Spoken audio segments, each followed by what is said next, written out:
பல செய்திகளை நமக்கு வெளியிட்டார்கள். தியாக திருநாள் ஒரு தியாகம் அடிப்படையில் நடைபெறுகின்ற ஒவ்வொரு திருநாளாகும். இன்றிலிருந்து நாம் ஒரு பொது பொலிவுடன் வாழுவதற்கு இந்த தியாக நாள் நமக்கு அறிவுரை சொல்லுகிறது.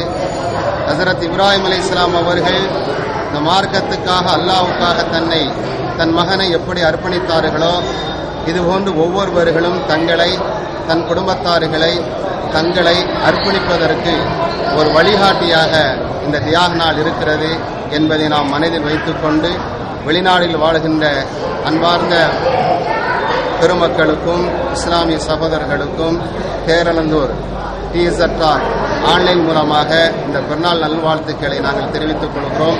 உங்களுடைய முயற்சி சிறக்க வல்ல அல்லாஹ் இருவுலகத்திலும் உங்களை நல்லவர்களாக ஆக்க துஆவோடு முடித்துக் கொள்கிறேன். அஸ்ஸலாமு அலைக்கும் வரஹ்மத்துல்லாஹி தஆலா வபரகாத்துஹு.